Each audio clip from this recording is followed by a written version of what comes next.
Good afternoon and welcome to the Midday News. Here's what we have in the bulletin. Brownstown residents stage fiery protest for water. Political analyst wants clear demarcation between roles of councillors and MPs during constitutional reform process.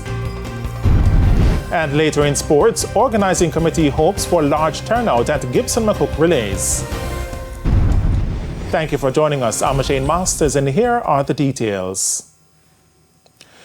Residents in Brownstown St. Anne took to the streets this morning to voice their frustration with the lack of water in their pipes. They're demanding that the situation is addressed before they go to the polls next Monday. Shamala Pullen reports. No water, no vote. This was a writing left on a section of the Brownstown Main Road in St. Anne Monday morning. The residents also blocked sections of the main road with stones and other debris. Firefighters were also kept busy putting out a blaze set by the residents. One resident who spoke with TVJ News says the problem has been plaguing them for months. It's a very unfortunate situation, but one that is necessary because the only language politician knows, blocking of road. It's not that people want to block the road, It is the only language that the politicians of Jamaica understand. They speak no other language. They don't speak English, they don't speak French, they don't speak German, they only speak block road. Their protest follows Friday's groundbreaking for the Minard Well replacement project in the parish. It will serve some 1,500 residents of Brownstown and surrounding communities affected by the water crisis. The project is expected to cost $60 million and should begin this month, but the residents are still not happy. If they were proactive, wouldn't have reached at this stage.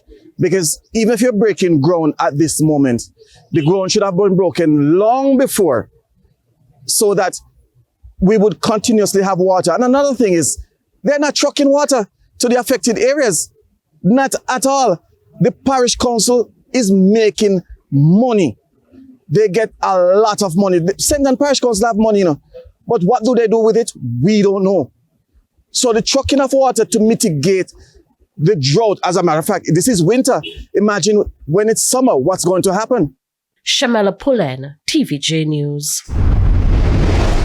There's a view that there will be an increase in the number of Jamaicans who will cast their votes in the local government election on Monday, February 26. This suggestion based on a number of factors, including the length of time since the last local government poll. But by how much percentage point continues to be the debate. A national campaign ahead of the local government elections. That's how many Jamaicans are viewing what is happening on Jamaica's political landscape. For pollster and head of Market Research Limited, Don Anderson, the local government election is a referendum on the government of the day. Speaking on the morning agenda on Power 106 on Monday, Mr. Anderson notes that Jamaicans will be using the impending election to grade the government, hence the national approach. It's why he believes that there will be an increase in the number of voters this time around. And the data does support it, that there's likely to be a turnout in the region of about 36-37% for this election, which would be 6 percentage points more than it was in 2016.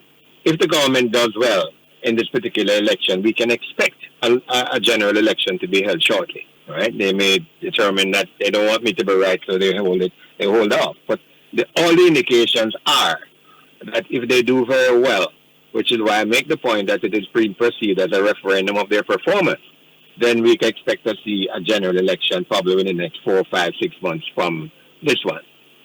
But the figures from Mr. Anderson are lower than other pundits who have said that there could be a voter turnout of over 40%.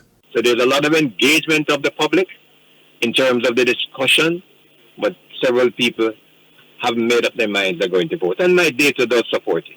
And there's significant percentages that we're not sure whether we're going to go to vote yet. All right? So a lot will depend on how much the parties are able to get their voters out on election day, which will make the difference between 38%, which is the indication now, and 44%, which some pundits are predicting. In the meantime, political analyst Jermaine Barrett says the question still lingers as to whether Jamaicans understand the role and responsibilities of councillors and the municipal corporations versus that of a member of parliament. He says the two local government debates last week did not bring any further clarity. I think that at a time in our country when we're reflecting on things like constitutional reform, there's no better time than for us to have big conversations about separating and creating stark lines of demarcation between the role of a member of parliament and the role of a councillor. I think what happens in the status quo right now is that members of parliament effectively hog the show, and then the councillors are seen by and large as being sort of subservient to them. Jamaica Labour Party councillor candidate for the Montego Bay North East Division, Charles Sinclair, has hit back at the People's National Party for comments made against the Andrew Holness-led administration, asserting that it doesn't believe in local government. At a party meeting over the weekend in Montego Bay, Mr. Sinclair highlighted some of the local government achievements under the JLP government. Economic Development Fund at the St. James Municipal Corporation. I want to big up Homer Davis for this because it was under his stewardship as Mayor of Montego Bay that we created the local Economic Development Fund, that we make grants to small farmers. You have a bar, you can get a grant for stock your bar. You have corner shop, you can get grant for stock your corner shop. You have hairdresser, you can get grant in order to progress your business. But he didn't stop there. I hear them on the debate that talk about how we no deal with local government. Well, let me tell you this. Last financial year, the budget for local government was $18 billion. This year, in the new budget that just put out in Parliament, it gone up to $20 billion. That means that Jamaica Labour Party is concerned about local government and putting resources into local government. Mr. Sinclair insists that the character and integrity of some candidates representing the People's National Party are questionable. You must look on the character of the people that they are putting up and that we are putting up and make your decision. Look on character, honesty, integrity, hard work, and intelligence. The opposition continues to bash the Andrew Holness-led government over its handling of the country's housing stock. At a party meeting in Portmore, St. Catherine last night, PNP President Mark Golding suggested that the potential of the National Housing Trust, NHT, has been severely hampered because of the actions of the JLP administration. They have reduced the housing trust to a shell of what it should be. Till it has to be outsourcing lending to the private sector, to the private banks, with all kinds of requirements that make it harder for ordinary people to access loans. This 26 is a historic date for us. The PNP has not won an election since 2011. We're now in 2024. So all comrades, take this thing very, very serious. The family of Marshall March, the second victim from the Valentine's Day crash along Old Harbour Road, St. Catherine, is again expressing disappointment over what they claim is the police's unprofessional handling of the incident. But as Sandy Williams reports, the Old Harbour police say they are investigating Mr. March's death. I know me can't believe my pitney dead. Me can't believe. Marshall that. An emotionally shattered mother, still in denial that her son, Marshall March, is dead. Mr. March died in a motor vehicle crash on Old Harbour Road in St. Catherine on Valentine's Day. He was one of two persons who died in the crash. However, his body was recovered in bushes near the scene more than 24 hours after the fatal incident. His mother, Donette Laws, believes her son's life could have been saved if he was found moments after the crash. Me feel real bad. Cause to which part in there, me feel like if the police them did do a good job, my son would have saved. He would have get little help. Probably would have there today. As what we are seeing, you see where he was pushing, like he was pushing up on the grass. Cause you see where he was lying down, like he was chubbing. So unfortunately, he didn't dead on spot. He have a internal bleeding or he suffered to death. Ms. Laws adds that the police acted unprofessionally in their response to the incident. Residents claimed they had informed the police officers at the scene that there was a pillion rider, but were ignored. When the people them I tell them say a 2-person did them fire up shot and all kind of something. Loud people them make them go look no if them no want go look. Loud them make them go look. The Old Harbour Police told TVJ News that no missing person report was filed. However, Miss Laws says her son's body was found an hour after she made the decision to visit the police station. Mr. March and Constable Renardo Spence were traveling on a motorcycle about 1 a.m. when they collided with a motor car at a section of Old Harbour Road. The police say they have not come to a conclusion about how Mr. March died, but insist they are investigating. Sandy Williams, TVJ News. And it's time for a break here on the Midday News. Stay with us, more stories when we return. Welcome back to the Midday News. A 35-year-old and 4 teenage boys have been arrested by the Manchester Police for the theft of items from the Mile Gully Primary School in the parish earlier this month. The items include 6 laptops, 7 tablets, 5 cell phones, among other items. The teens, aged 15, 16, and 2 17-year-olds, were picked up by the police on Sunday. According to the police, targeted operations were conducted in the communities of Litchfield, Grove Place, and Crawl near Mile Gully between 11 a.m. and 1 p.m. Sunday, where the individuals were picked up. They are expected to be charged later this week. And it's now time for the Business Minute.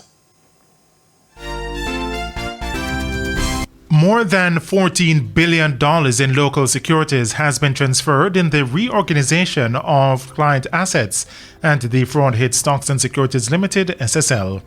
In a notice to clients, the company says as at February 16, over 1,000 client accounts totaling 14.5 billion Jamaican dollars were transferred to other local brokers and financial institutions for SSL clients. This is a continuation of phase 1 of the process to have outstanding funds and assets returned to clients, which started September 2023. SSL says, however, it will stop processing the transfer of local securities on February 29. The interim management says it will share instructions with clients who are yet to submit a request.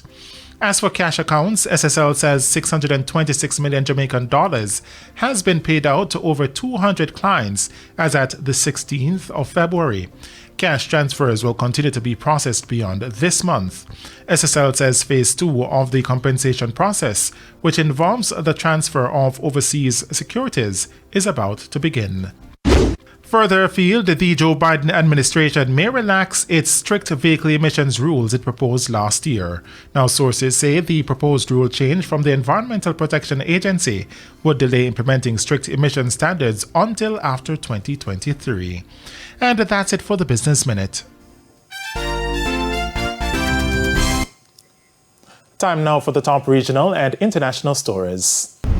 In the region, tens of thousands of demonstrators clothed in pink marched through cities in Mexico and abroad in what they called a March for Democracy, targeting the country's ruling party in advance of the country's June 2 elections. The demonstrations called by Mexico's opposition parties advocated for free and fair elections. It comes as presidential frontrunner Claudia Sheinbaum registered as a candidate for ruling party Morena. Approximately 90,000 people turned out in protest against the leader.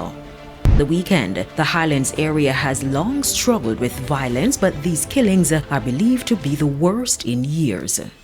And Israeli cabinet member Benny Gantz has warned that unless Hamas frees all hostages held by Gaza by March 10, an offensive will be launched in Rafah. It is the first time Israel has said when its troops might enter Gaza's overcrowded southern city. Global opposition is growing to such an attack in Rafah, where 1.5 million Palestinians are sheltering. Earlier yesterday, the UN Public Health Agency said a key Gaza hospital had ceased to function following an Israeli deadly raid. And those are the top regional and international stories.